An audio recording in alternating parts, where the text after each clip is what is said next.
Hi guys, and welcome to my channel. I hope you guys are enjoying my videos and hope you will be enjoying this series as well for the Cisco and Microsoft Teams integration for calling and meetings. And if you haven't yet subscribed to my channel, please do so and keep watching this series. It's going to be interesting. Variably, I'll be showing some demos as well for the calling and Teams, and we will see what's the experience. So let's get started. What we are going to talk about today in the part 2 of the Cisco and Microsoft integration for calling and meeting series. So first thing we are going to talk about is what are the types of integration that's currently available for the callings and meetings. So when we talk about callings, for example, so there are a couple of scenarios available or the integrations available. So using Cisco Cube, you can do today direct routing for Microsoft phone systems. But sure, you will still need the E5 enterprise licensing for that. So that's going to be expensive. In case you still have any other on-prem PBX for calling and you want to use Microsoft Teams still for calling, you still need Cube licenses on the Cisco Cube for the PSTN calling, as well as the enterprise E5 license on the Microsoft calling side of the things. So think before you deploy calling with the Microsoft Teams. So the second option is to use Cisco Jabber and Webex Teams as the web apps for the calling purpose. So from within the Cisco Jabber, I already talked about this in my first video. You can use Cisco Jabber and Webex Teams for making or placing some calls. On the meeting side, you have something new that's called as the CVI, that's Cloud Video Interop. Now, Cisco is also a certified CVI service provider with Microsoft, so that you could use the Cisco telepresence or meetings or Webex meetings devices and room endpoints or desktop endpoints to make the to do the meetings with the Microsoft Teams. So we'll be talking about how do we do it, what is a cloud video interop, what are the requirements, licenses, and other steps. The second thing is if you don't need a license, you just want to use it for free, you could use it using a WebRTC web app. And basically you will need a web engine enabled on the Webex room devices endpoints on the Cisco side, and then you should be good to go. Of course, you need to have some licenses. It's not like completely free, but still, if you do not want to pay some subscription licensing for the CVI on the Cisco side, you could enable just the WebRTC, and you will just need the web control hub on the Cisco side, and room endpoint licenses, and you are good to go. So now let's just talk about the first calling integration between the Microsoft Teams and Cisco Unified Border Element is the direct routing solution, wherein Cube is used as an SBC. As you see here, there is an O365 tenant, and then of course this, let me bring up a highlighter or a pen so that I can show you. Yep. So this connection, it's purely a secure connection. So it's using TLS and SRTP, So TLS and SRTP, when the Microsoft Teams user wants to call a PSTN, so the call is going through this firewall to Cisco Unified Border Element, and then from the Cisco Unified Border Element, the call is routed to the SIP trunk service provider, and then from the service provider to the PSTN world. So it's same like a SIP trunk, any SIP trunk, but just the thing is you have an O365 tenant on the customer side, and then you can then just use Cube as an SBC. So it could be any router. It's just not Cisco 4321. It could be any router, and the supported version for direct routing for Microsoft phone system with Cube is version 12.8.0. That's the Cube version, and the iOS XE version is 17.2.1R, and any Cube platform is supported in there. And what are the things that you need on Office 365 side? You will need an O365 tenant with the phone system license. Just rub this. Yep. So you will need Office 365 tenant with the phone system license, and then the next thing that you would need is Microsoft Teams desktop client version 1.3.0.12058, right? So this is the requirement, and then you have to set it up in your O365 side, some configurations, and then of course on the Cube, a lot of configurations.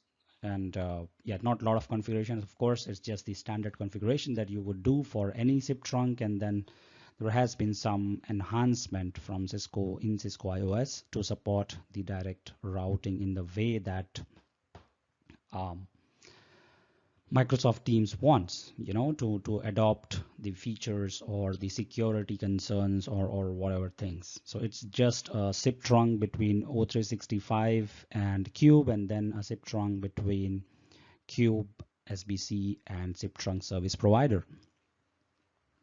So now let's just look at the meeting side of the thing. So how does the Cisco Webex devices or Cisco integrates with the Microsoft Teams for meetings? So basically what you have is something called as a cloud video interop service from Microsoft Teams. And what is actually CVI? So it's just the definition that I took out from Microsoft's website that says that it's a Microsoft qualified third-party solution that enables the third-party meeting rooms or telepresence rooms and personal video devices or VTCs to join the Microsoft Teams meeting. So what actually it is, it's nothing but, it's kind of a gateway, you can say, just like you have Cube, for example, through or a voice gateway to convert your audio from analog to digital and digital to analog when you have an ISDN connection, or if you have a SBC, so in case of some transcoding, if it's needed from G711 to G729 and other sorts of thing, that could be done using using these gateways. So in the same way, you have this CVI gateway, and using these CVI gateways, you could interop between the Microsoft Teams meetings and Cisco Webex based meetings, So third-party meeting rooms could be anything, but today I'm only talking about Cisco meeting rooms or Cisco devices, video devices. Okay, so that's the Cisco video interop service. So that's basically a gateway that would do transcoding, and for example, Microsoft Teams has another codec, and Cisco, of course, had, for example, another codec, proprietary codecs maybe Microsoft Teams is using to interop between these two codecs. So Microsoft Teams is sending its own proprietary codec that's not being supported, or Cisco doesn't know about this codec, for example, right? So it has to do some kind of transcoding. And how could this be done? So this is being done by the Cisco's implementation of Cloud Video Interop Gateway service on its cloud. Okay, so that it can translate those codecs, and then it could send the media streams back to the Cisco Webex room devices or endpoints. Okay, it's the same way that you use Cisco meeting server, for example, if you want to connect to Skype for Business, right? In that case as well, Cisco uses H.264, for example, or some other video codecs, and Microsoft uses its own codec, and you have to translate or transcode between these two codecs. And how you do this? You use Cisco meeting servers today to do this transcoding of videos, right? So in the same way, you would use this cloud video interop gateways here. Okay. So now, for whom is this really CVI meant for, or cloud video interop meant for? From the Microsoft perspective, it's only meant for a deployment of meeting room devices and VTCs or personal video devices which have more than 50 plus devices and who do not directly qualify for the integrations with the Microsoft Teams. So this is the first point for whom is this CVI meant for which customers, I mean. And then this would be only meant for the customers or the customer environment that have the support for one of the cloud video interop partners. So we'll talk about which are these partners that are certified for the CVI in a while. And this is meant really for the customers that I told you previously, right? It's for the customers who want to retain their investment that has already been done for these meeting room devices and personal video devices, and during the migration to a native Microsoft Teams solution. So this is what Microsoft says. These are the 3 important points Microsoft talks about for the CVI, to which customers is this CVI meant for. Now, which are the 3 CVI qualified partners or supported partners by Microsoft? So these currently are Polycom, Pexip, and BlueJeans. So these are the already three CVI certified partners, and the next partner that is certified for Microsoft CVI is Cisco. And Cisco has its own implementation of CVI that's called as the Cisco Cloud Video Interop Gateway, Cisco CVI Gateway. Okay, so that's all about CVI, and now we will see how really this CVI works. So for the CVI, this is the high-level architecture of the CVI solution, the Cloud Video Interop solution. So that's for any partner or a certified partner for the CVI solutions. Basically, what you have is a partner video teleconferencing device that is on the customer premises. So these devices could be registered on-prem or registered to the particular partner cloud. So for example, if it's Cisco, so these devices can be registered to the Webex Control Hub or Webex Cloud for Cisco. We will talk about it in a while. And then, this devices will then be connected to a partner solution. So for example, as I talked about, there has to be a gateway implementation that could basically, it would be able to transcode the codecs. It would be able to do some protocol translations. For example, Microsoft has its own proprietary protocol, and then you would like to do some protocol translations, etc. So basically this, for example, for Cisco is like a Webex Cloud on which Cisco will have, for example, some different services, directory connector service, or some other services in the cloud, plus this Cisco Video Interop Gateway service. Okay, so that's why it says this Azure or customers infrastructure. Okay, that's maintained by customer or the partner directly. Okay, and then you have something with the Azure cloud. And why do we need this Azure cloud? Is because we need to use the Microsoft Graph APIs. So on the Azure cloud, that is maintained usually by the partners. So in case of Cisco, this part is maintained totally by Cisco. It's the Azure cloud. This is owned by Cisco. Okay, and in this, Cisco has its own connectors, for example, and then it is making use of the Graph APIs. And then on top of the Microsoft Graph APIs for calling and meetings, you have some communication services SDKs. So communication services SDKs for calling or meeting. So they have different SDKs, for example, for screen sharing and calling and some other stuffs. So that's the Azure cloud. Why you need an Azure cloud, or why a partner needs an Azure cloud. And then you have something called as an Teams Interop bot.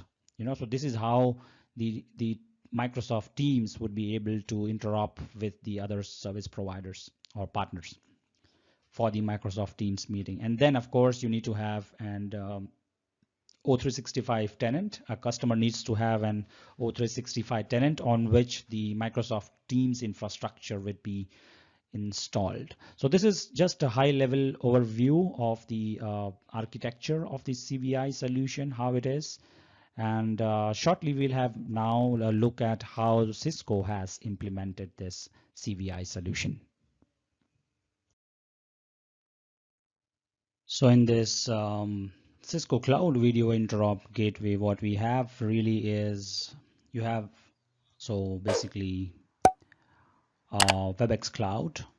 So that's the Webex Cloud, sorry for the bad handwriting. This is your Cisco Webex Cloud, and the customer should have one user license for the Webex Cloud. So that's how he will have a customer org. So it needs to have at least one user license on the Webex Cloud. Okay, so this is the customer organization, and then he could have either an on-prem device, so on-prem registered device, but managed by Webex Cloud. Okay, and then either it can have a Webex registered device. Okay, so the preferred way would be to have a Webex registered device, but it also supports an on-prem registered device that can talk to the Webex cloud via, of course, Expressway C and then Expressway E. Okay, so Expressway C and Expressway E, and then Expressway E can talk to the Webex cloud, and then so that's the first requirement if you want to have a Cisco video interop gateway. Okay, for a better experience, what you could have is something called as an one button to push service also configured. Okay, for the CVI, so you do not have to manually dial in the meeting IDs or numbers, CPURIs, and everything. You just have to push the one button to push green button or the join meeting button, and that's how you are inside the meeting, and then what you have next is something called as a gateway service. On this customer organization on the Webex cloud, you have a gateway service that's implementation of the Cisco. Okay, and that's how you will be able to then connect to the Microsoft Azure cloud. So that's the Azure cloud, but this is maintained by Cisco on behalf of the customer. Okay, that's not managed by customer, but that's managed by Cisco on behalf of the customer. And on this Azure cloud, as I said before in the overview architecture, you have the Microsoft Graph APIs provided by the Microsoft Azure cloud, and then on top of these APIs, Graph APIs, you have the communications SDK. Okay, so on top of these APIs are built the communications SDKs, and then you have a Teams bot and a connector as well from Cisco, and you have a connector from Cisco as well, and then you have a Teams bot for the Teams Interop bot. Okay, so we'll say Teams Interop bot, so that the meetings can be conducted or communicated with each other. All right, and then you have an O365 tenant. So O365 customer tenant, okay, on which the Teams has been installed. So basically this is how it's really bad that you see here, but yeah, overall this is how this infrastructure would be, and then it's available. This Cisco Cloud Video Interop is available for on-prem registered or cloud registered, or a new term called as cloud aware Webex rooms and the third-party SIP endpoints. Okay, and what do you need for this OBTP? I forgot to tell you, you need also something called as a calendar service.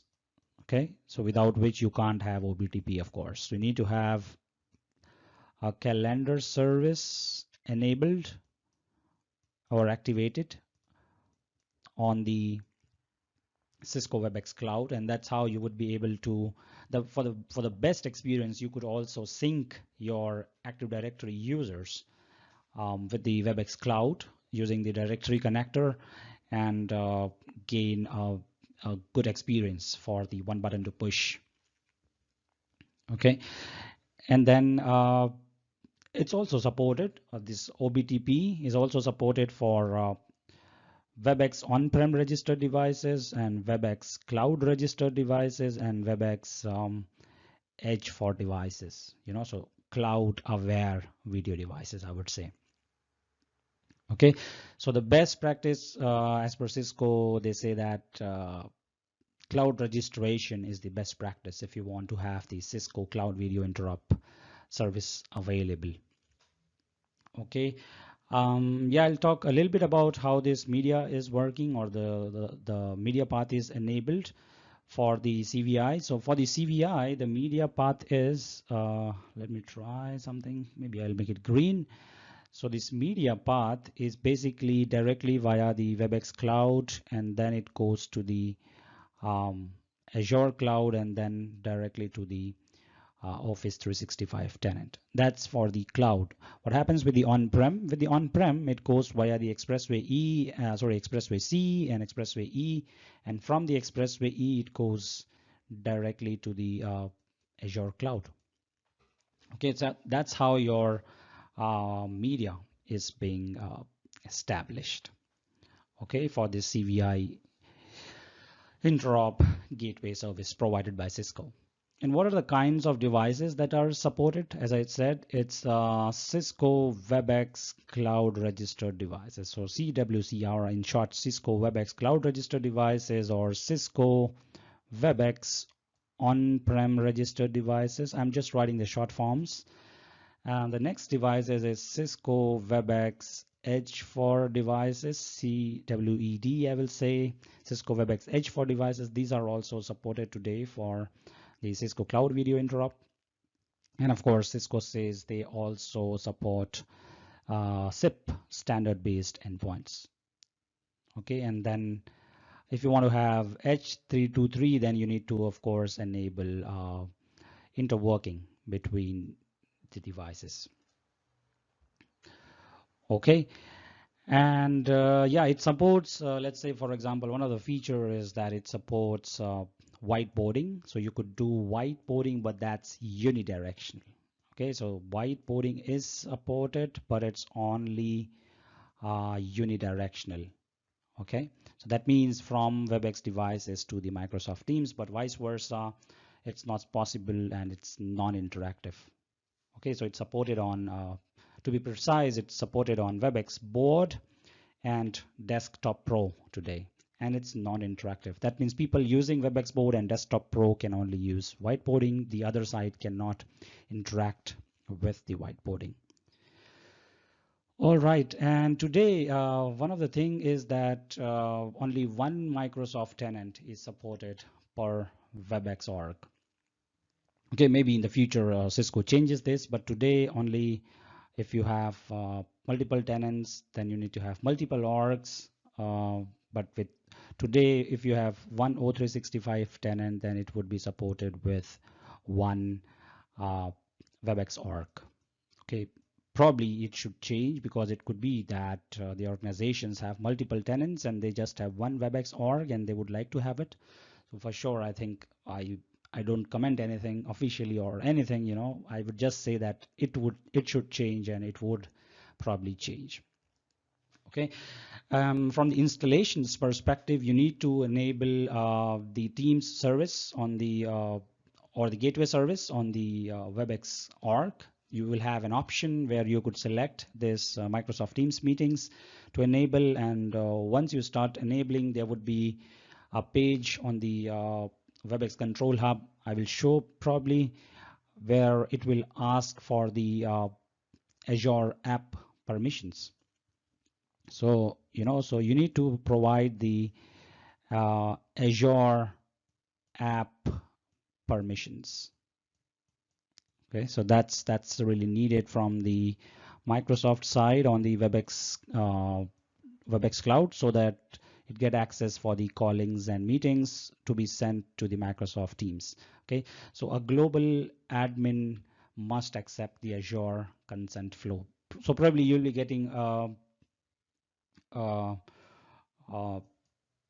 window where you will be asked to add the username and password, and then that username and password should be a O365 global admin, so that it can accept the Azure consent flow. Okay, so there are when you are setting up the Azure app permissions, it will show you what are the permissions required for a certified CVI provider to use the media SDK. So for example, to read the domain or to access the media stream in a call as an app, and for example, initiating outgoing one-to-one calls from the app, and outgoing group calls, or to join a group call and meeting as an app, or to join group calls and meeting as a guest, for example. So these are a few of the permissions, or to read the meeting details. So these are some of the permissions, Azure app permissions that should be provided for the Webex meetings to work with the Microsoft Teams. Okay, or in short, Cisco CVI service to work with the Microsoft Teams meeting. Okay, so probably you will be having option. So how would you join the meeting from the Webex board or desktop pros? So you will have a URI, so you can type in that URI and you can join in, or you will have VTC conference ID, so that's called as VTC conf ID, and using this VTC conf ID you would be able to join this meeting when that's the time for the meeting to be joined. So that's CVI specific conference number. Okay, so this conference ID is CVI specific conference number. Or the other would be to there is again another option wherein you will have some dialing instructions and other stuffs there. But these are the two ways, or the third way is to use OBTP.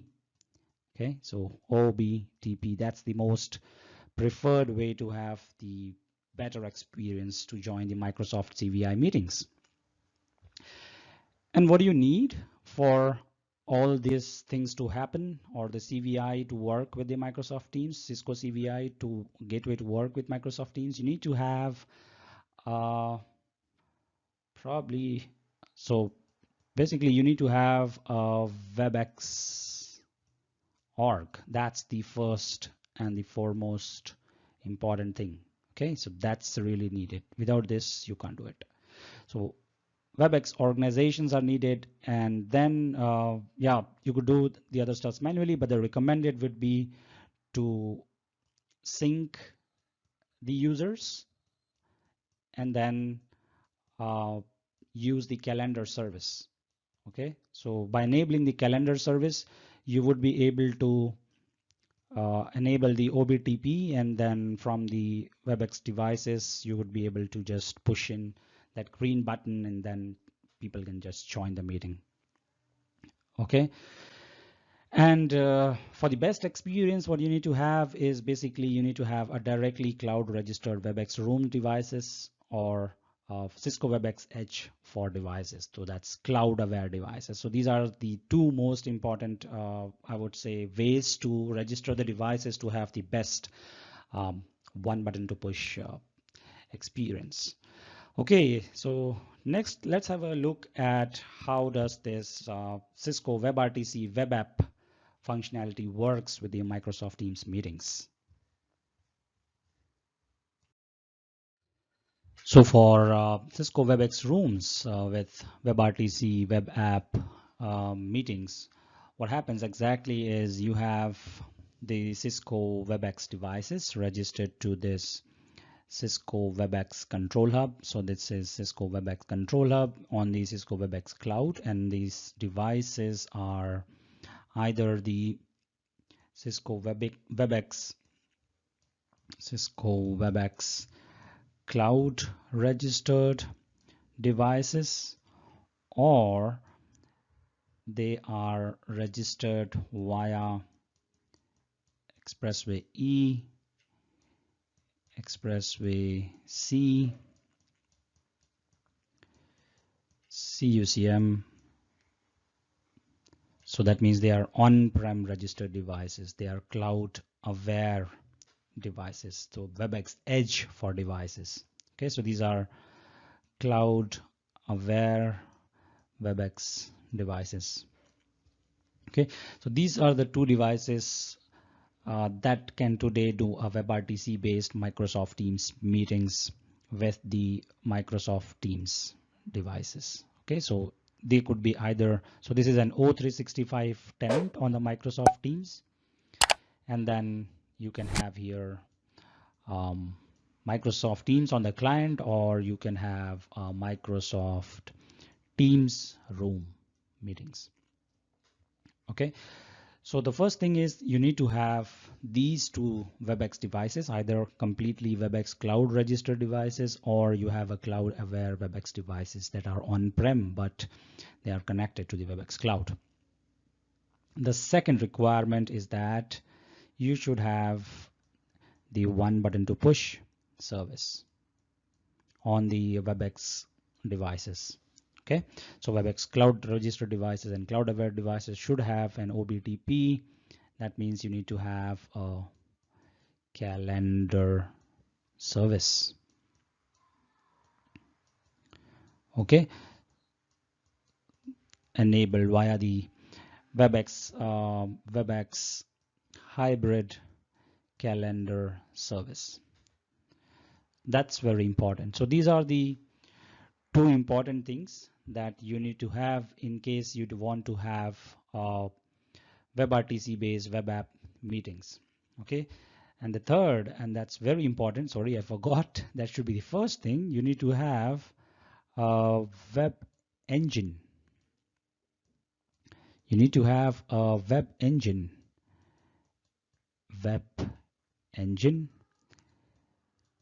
activated on this Webex cloud registered devices or cloud aware devices, you know. So after enabling this web engine, you would be able to join the Microsoft Teams meeting via the WebRTC, you know. So probably, so basically by activating this web engine, you will have a web app for the Microsoft Teams on your Webex devices.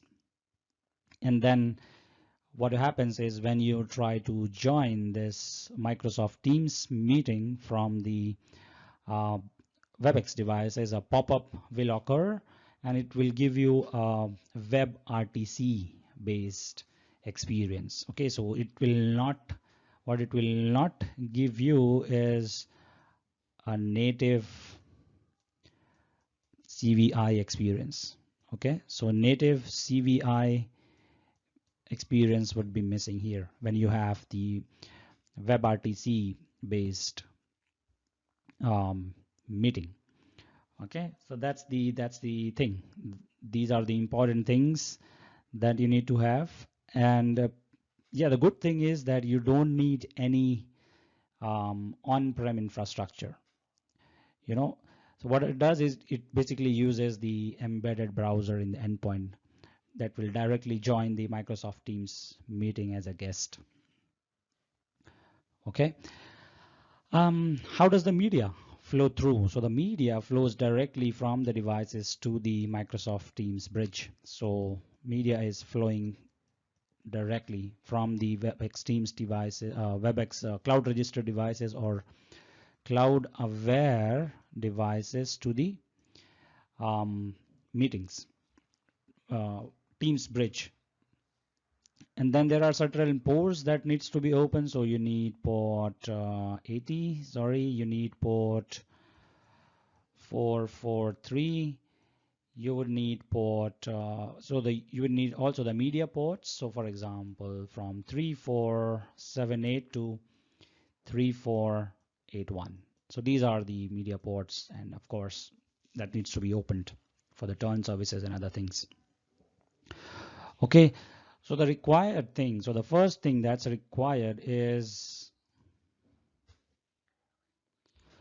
Webex org. Okay, so you will need a Webex org. That's very important. So either one user, minimum one user, or a device registered to the cloud Webex. So license. Okay. The second thing is you need to configure Webex hybrid calendar service. So by configuring this Webex hybrid calendar service, you would be able to get this OBTP, and OBTP is the requirement for the WebRTC based meetings. Okay. And this Webex rooms or Webex room endpoint should be directly or indirectly registered to the cloud. So this is the third requirement. Okay, that's the requirement from Cisco side. And so if I give you an overview of what we have been discussing today about CVI and WebRTC is that, so today Cisco and Microsoft have two possibilities for meetings interop. So you'll have CVI and WebRTC. And if you have, if you want to talk about the meeting experiences, so we'll have, for example, a native CVI experience here. So you'll have a native meeting experience here. And here you will have a browser-based meeting experience. Okay, so that's the browser-based meeting experience when you join a WebRTC-based meeting. You don't get a CVI or native meeting experience, for example, bidirectional content sharing using a cable or wireless, or multi-screen with the flexible layouts, for example. It's not possible with the WebRTC. So it's limited.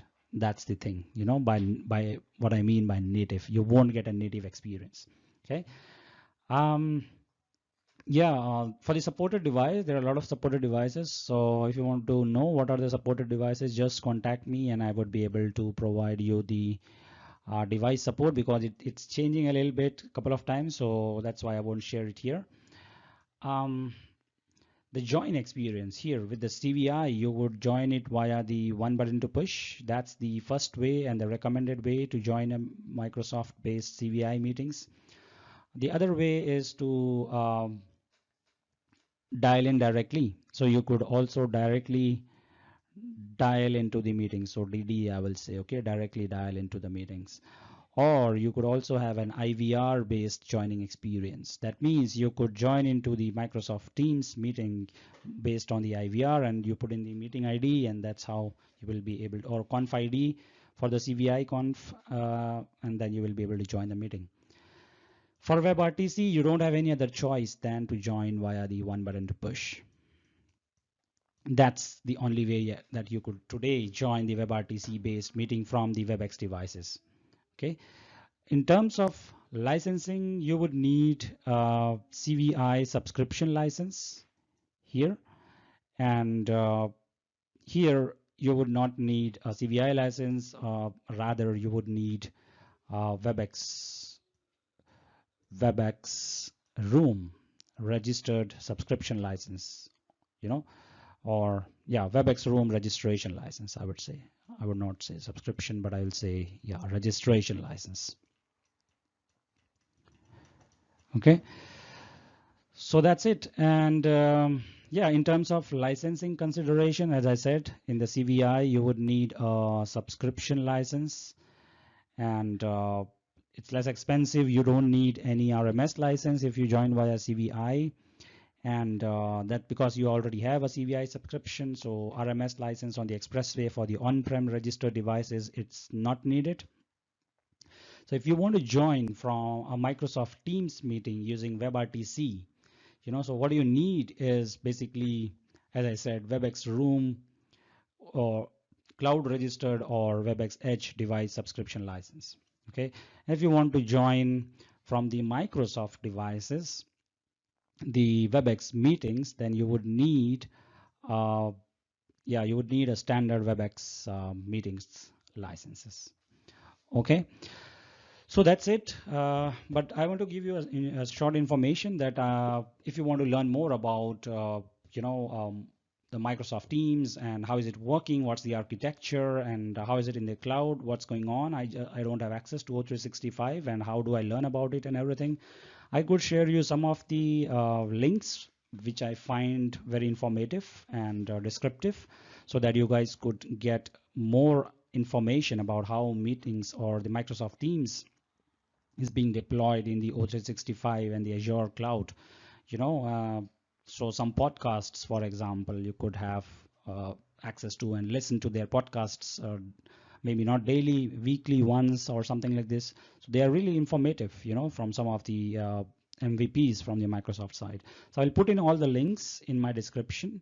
Please do not forget to bookmark those links in case you need more information about Microsoft Teams. And yeah, Cisco, I'm already sharing the information about Cisco Webex rooms and other things.